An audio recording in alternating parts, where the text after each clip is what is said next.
Assalamualaikum warahmatullah. Welcome to Horror Stories with Asad.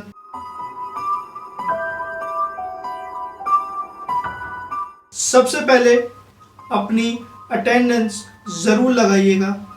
वो कैसे? नीचे बेल आइकन के बटन को प्रेस करके। नीचे जो बेल आइकन का बटन है उसको प्रेस करके आप अपनी अटेंडेंस लगा सकते हैं। तो व्यूअर्स, बगैर वक्त को ज़ाया किए आज की स्टोरी की तरफ चलते हैं। आज की स्टोरी हमें भेजी है असगर साहब ने, जो कि एक अजीब डरावनी किस्म की एक स्टोरी है। लेकिन मेरा मकसद आपको डराना नहीं है, मेरा मकसद आप लोगों में आगाही फराहम करना है। असगर साहब, जिनका अपना जनरल स्टोर है और वो PCHS सोसाइटी में रहते हैं, PCHS ब्लॉक 2 में रहते हैं, उन्होंने हमें ये स्टोरी भेजी है। और हाँ, एक बात और, अगर आप लोगों के साथ भी कोई ऐसा पुरअसरार लेकिन सच्चा वाकया पेश आया हो, या आपके किसी दोस्त, कज़न या किसी भी रिश्तेदार के साथ कोई ऐसा वाकया पेश आया हो, तो मुझे मेरे ईमेल एड्रेस पर ज़रूर सेंड कीजिएगा। और आज के इस एपिसोड में मैं आपको एक और ऑप्शन दे रहा हूँ। वो ये है कि अगर आपके पास कोई ऐसा पैरानॉर्मल वाकया है जो कि आप मुझे सुनाना चाहते हैं, जो कि आप चाहते हैं कि मैं आपका वाकया पूरी दुनिया को सुनाऊं, तो अपना सेल नंबर नीचे कमेंट बॉक्स में टाइप कीजिए और सेंड कर दीजिए। मैं आपको खुद कांटेक्ट करूंगा। तो चलते हैं आज की स्टोरी की जानिब। काफ़ी सारे लोग हैं जो कि ये बात जानते हैं कि PCHS सोसाइटी एक बहुत पुरानी सोसाइटी है, जहाँ पर लोग काफ़ी अरसे से, मतलब वो जो सोसाइटी है वो काफ़ी पुरानी सोसाइटी है, जहाँ पे अक्सर लोग आपको ऐसे मिलेंगे कि जो पार्टीशन के बाद से वहाँ पर रह रहे हैं, उनकी फैमिलीज़ वहाँ पर रह रही हैं। और ग़ालिबन ये सोसाइटी 1951 यानी 1951 में इसकी बुनियाद रखी गई और ये सोसाइटी आबाद की गई। और जो भी पुराने शहर होते हैं, पुराने इलाके, पुरानी सोसाइटीज़ होती हैं, वहाँ पर पुराने लोग भी रहा करते हैं। और बिल्कुल इसी तरह जिन्नात का बसेरा वहाँ पर ज़्यादा पाया जाता है। कुछ ऐसी भी मखलूक़ात वहाँ होती हैं कि जो अरसा दराज से वहाँ पर रिहाइश पजीर होती हैं। कुछ ऐसी चीज़ें होती हैं, ये गैर मरई मखलूक हम इंसानों से ज़्यादा तादाद में इसको रेयर्स पर पाई जाती हैं। कुछ मखलूक़ात हमारे घर में एग्जिस्ट करती हैं, कुछ का बसेरा दरख्तों में, बेयाबानों में, जंगलों में होता है। इसी तरह से मुख्तलिफ अक़साम की मखलूक़ात मुख्तलिफ जगहों पर रहा करती हैं। तो चलते हैं वाक़े की जानिब। असगर साहब जो रोज़ाना सुबह अपने काम के लिए निकल जाया करते थे अपने जनरल स्टोर की तरफ, और नॉर्मली उनकी वापसी रात को 9 बजे हुआ करती थी। तो एक दिन वो अपने काम के लिए निकले और रात को 9 बजे उन्होंने अपना स्टोर बंद किया और घर की जानिब आने लगे।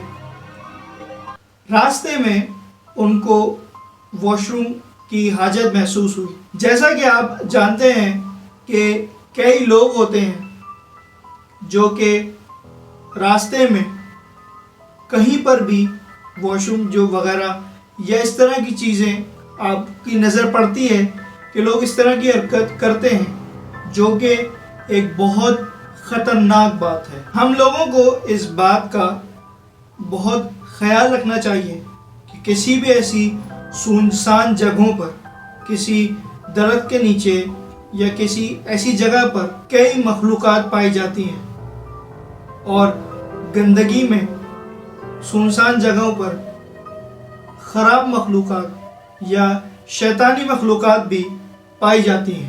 کیونکہ راستہ کافی طویل تھا تو انہوں نے ایک درخت کے نیچے اپنا وہ کام کیا، اور اس کے بعد کیونکہ وہ پیدل آیا جایا کرتے تھے، گھر اور دکان کا راستہ وہ پیدل ہی طے کیا کرتے تھے، تو یہ کام کرنے کے بعد وہ اپنے گھر کی طرف روانہ ہوئے تو تھوڑی دیر بعد ہی ان کی طبیعت خراب ہونے لگی۔ ان کو وامٹ سی فیل ہوئی، ان کو جسم ان کا بھاری ہونے لگا، ان کے یہ گردن کی سائڈ پر کافی بھاری چیز، کوئی ایسا بھاری محسوس ہونے لگی۔ خیر وہ گھر پہنچے، گھر پہ آرام کیا، کھانا کھایا، اور کھانا کھاتے کے ساتھ ہی ان کو وامٹ ہوئی۔ اور عموماً جو وامٹ ہوتی ہے وہ وامٹ اس سے بہت مختلف تھی۔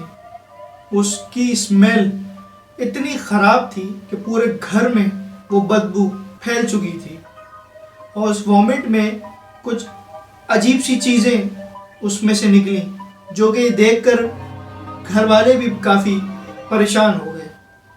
کچھ دن بعد ان کا علاج کرنے کے بعد ان کی طبیعت ٹھیک تو ہوئی، لیکن ان کو ہر وقت بخار رہنے لگا تھا۔ ہر وقت ان کی باڈی جو تھی وہ تپ رہی ہوتی تھی، جل رہی ہوتی تھی، اور وہ جب شیشے کے سامنے کھڑے ہوتے تھے، واش روم میں جو مرر لگا ہوتا ہے اس کے سامنے جب کھڑے ہوئے اپنے آپ کو دیکھا تو اچانک انہوں نے وہ شیشہ مکہ مار کے توڑ دیا۔ ان کو پتہ نہیں چلا کہ انہوں نے یہ حرکت کیوں کی، لیکن انہوں نے یہ کام سر انجام دیا۔ اس کے بعد ڈریسنگ ٹیبل کا شیشہ ہو، الماری کا شیشہ ہو، یا کسی بھی قسم کا شیشہ ہو، جب وہ اس کو شیشے کے سامنے اپنے آپ کو دیکھتے تھے تو وہ شیشہ توڑ دیا کرتے تھے۔ اور یہ کیفیت ان کے ساتھ کیوں ہوئی، کیوں ہو رہی تھی، یہ وہ نہیں جانتے تھے۔ جیسے جیسے دن گزرتے گئے، گھر کے سارے شیشے انہوں نے اپنے ہاتھوں سے توڑے۔ گھر والوں کو یہ بات کچھ سمجھ نہیں آ رہی تھی کہ وہ ایسا کیوں کر رہے ہیں، اور انفیکٹ ان کو خود کو بھی یہ بات نہیں پتہ تھی کہ وہ جب شیشے میں اپنے آپ کو دیکھتے ہیں تو انہیں کیا ہوتا ہے، اور وہ کیسے کب وہ شیشہ توڑ دیتے ہیں۔ کچھ دن گزرے تو ان کی حالت مزید عجیب سے عجیب ہوتی گئی۔ اس کے بعد یہ عالم تھا کہ وہ بیٹھتے تھے اور جلدی سے گھر سے باہر نکل جایا کرتے تھے، اور وہی درخت جہاں پہ انہوں نے وہ کام کیا تھا اس کے پاس جا کے بیٹھ جاتے اور گھنٹوں بیٹھے رہتے۔ گھر والے ان کو ڈھونڈنے لگتے، جگہ جگہ تلاش کرتے، ان کے اسٹور پر دیکھتے، لیکن وہ ان کو کہیں نہ ملتے۔ ان کے نیبرز میں سے ایک نیبر تھے جو کہ اس راستے سے گزر رہے تھے، جنہوں نے وہاں پر اصغر صاحب کو بیٹھے دیکھا تو ان کو اپنے ساتھ بٹھال کر گھر لائے اور گھر والوں کو بتایا کہ یہ فلانی جگہ پر جو درخت ہے وہاں پر بیٹھے ہوئے تھے۔ اس کے بعد یہ عالم تھا کہ ہر آدھے گھنٹے بعد اصغر صاحب اپنے گھر سے نکل جایا کرتے اور وہیں پر یا تو لیٹ جا کر بیٹھتے یا تو لیٹ جاتے۔ وہ جو جگہ تھی وہ گھر سے کافی دور تھی، لیکن اصغر صاحب وہاں پر صرف 5 منٹ میں پہنچتے تھے۔ وہ کیسے جاتے تھے، کس طرح سے پیدل چل کے جاتے تھے، یہ کوئی نہیں جانتا، لیکن ان کے گھر والوں کا کہنا ہے کہ وہ گھر سے نکلتے تھے اور 5 منٹ میں وہ اس جگہ پر ہوتے تھے۔ اس کے بعد یہ عالم تھا کہ ان سے گھر میں نہیں بیٹھا جاتا تھا، وہ صرف وہیں پر چاہتے تھے کہ میں بس اسی جگہ پر بیٹھا رہوں۔ بہت علاج کرایا، کافی ڈاکٹرز کو دکھایا، لیکن کوئی بھی ان کے اس مرض کو پکڑ نہ سکا۔ بالآخر کچھ مولوی صاحب سے رابطہ کیا، ان کی یہ بیماری کے بارے میں بتایا، تو انہوں نے وہ درخت پہ جا کے وہاں کا मुआयना किया तो वो समझ गए कि इन्होंने कोई ऐसा काम किया है यहाँ पर कि जिसकी वजह से उस दरख्त पे जो बसने वाली मखलूक थी वो इन पर हावी हो गई है और वो अब इनको मार देना चाहती है। उनके घर वाले काफ़ी परेशान हुए और उन्होंने इसका कोई रास्ता कोई ज़रिया तलाश करने का मौलवी साहब से कहा कि कोई तो ऐसा तरीका होगा कि हमारी इस मखलूक से जान छुड़ाई जाए। उन्होंने कहा कि इसका सिर्फ एक ही रास्ता है कि वो शख्स असगर साहब वहाँ पर जाएं, वहाँ पर बैठकर उनसे माफ़ी मांगें और आइंदा कभी भी इस तरह की कोई हरकत ना करें। इस शर्त पे वो मखलूक इनसे जुदा हो जाएगी। एक दिन वो मौलवी साहब और असगर साहब वहाँ पर गए।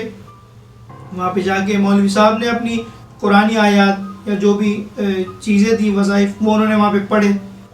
उसके बाद असगर साहब ने वहाँ पर बैठकर उस मखलूक से माफ़ी मांगी और इस बात की यकीन दहानी कराई कि मैं आइंदा ऐसा कभी कोई काम नहीं करूँगा।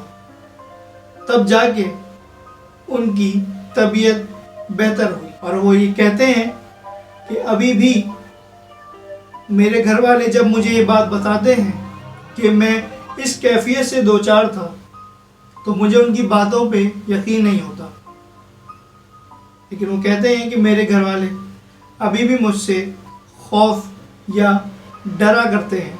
उनको लगता है कि अभी भी मैं इस तरह की कोई हरकत कर सकता हूँ, लेकिन अल्हम्दुलिल्लाह मैं बिल्कुल ठीक हूँ। तो मैं उम्मीद करता हूँ कि मेरी आज की कहानी आपको पसंद आई होगी। अगर आपके पास भी कोई ऐसा पुरअसरार वाक़या है तो अपना नंबर मुझे नीचे कमेंट बॉक्स में मेंशन कीजिए। मैं ख़ुद आपको कॉल करके आपसे वाक़या सुनूंगा और आपका वाक़या पूरी दुनिया को सुनाऊंगा। मेरे अगले एपिसोड के लिए मेरा इंतज़ार कीजिएगा। फ़ी अमानिल्लाह।